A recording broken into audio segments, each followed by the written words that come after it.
Assalamualaikum warahmatullahi wabarakatuh. Perkenalkan, nama saya Muhammad Ilham Arifin. Di sini saya akan mempresentasikan metode pemilihan dan pelaksanaan pondasi. NIM saya yaitu 143220016. Pendahuluan yaitu yang pertama, pengertian pondasi. Pondasi adalah bagian paling bawah dari suatu bangunan yang berfungsi untuk menerima, menahan, dan meneruskan seluruh beban bangunan, yaitu beban mati, beban hidup, dan beban lainnya ke tanah dasar secara aman dan merata. Pondasi harus direncanakan sedemikian rupa agar bangunan dapat berdiri stabil dan tidak mengalami penurunan berlebihan, serta terhindar dari keruntuhan akibat daya dukung tanah yang tidak mencukupi.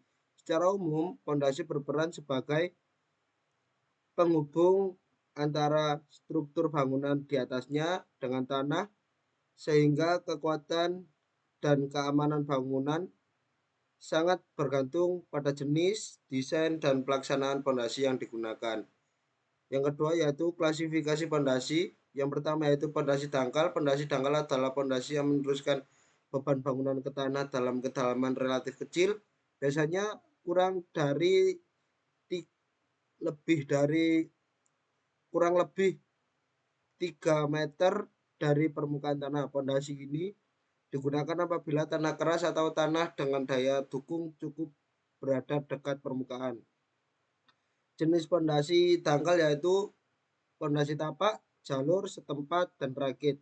Contoh bangunannya ialah rumah tinggal, bangunan 1-2 lantai, ruko, dan gudang ringan. Untuk metode pelaksanaan pondasi dangkal.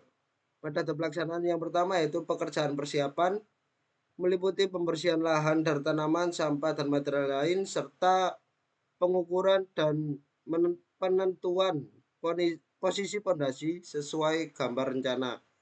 Yang kedua yaitu penggalian tanah. Tanah digali hingga kedalaman dan ukuran yang direncanakan. Dinding galian dijaga agar tidak longsor, terutama pada tanah lunak. Yang ketiga yaitu perataan dan pemadatan dasar galian. Dasar galian diratakan dan dipadatkan untuk memperoleh permukaan yang stabil. Bila perlu, ditambahkan lapisan pasir uruk atau lantai kerja. Selanjutnya, pemasangan lantai kerja. Lantai kerja dari beton kurus dipasang untuk memberikan alas yang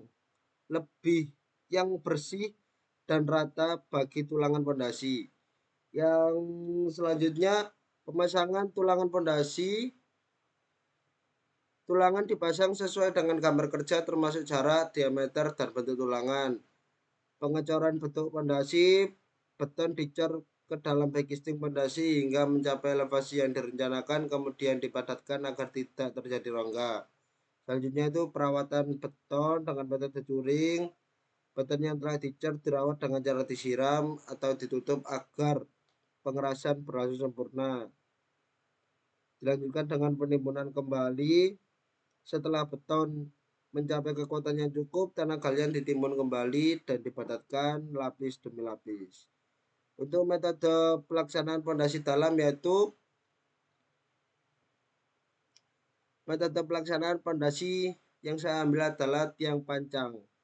Tiang pancang adalah pondasi dalam yang menggunakan tiang pracetak dan dipasang dengan cara dipancang ke dalam tanah. Tahapannya sebagai berikut yaitu yang pertama pekerjaan persiapan dan pembersihan lahan, penentuan titik pancang sesuai gambar rencana, mobilisasi dan pemasangan alat pancang, pengangkatan dan penegakan tiang pancang, pemancangan tiang menggunakan hammer, penyambungan tiang bila kedalaman belum tercapai, pemancangan hingga kedalaman atau daya dukung rencana tercapai, pengujian daya dukung tiang, pemotongan kepala tiang yaitu cut off pile sesuai dengan elevasi rencana.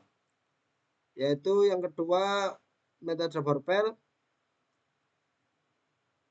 Metode pelaksanaannya yang pertama itu pekerjaan persiapan, penentuan titik bor. Yang kedua pengeboran tanah hingga kedalaman rencana, pemasangan casing untuk mencegah longsor. Yang keempat pembersihan lubang bor dari lumpur dan material lepas. pemasangan rangka tulangan, pengecoran beton menggunakan pipa termi, penarikan casing secara bertahap, dan perawatan pengujian mutu beton. Pelaksanaan fondasi sumuran yang ketiga yaitu pembuatan cincin sumuran, penggalian tanah di dalam sumur secara bertahap, penurunan sumuran hingga mencapai tanah keras, pengecoran beton di dalam sumur, dan perawatan beton. Berikut adalah link penjelasan yang sudah saya upload. Terima kasih. Wassalamualaikum warahmatullahi wabarakatuh.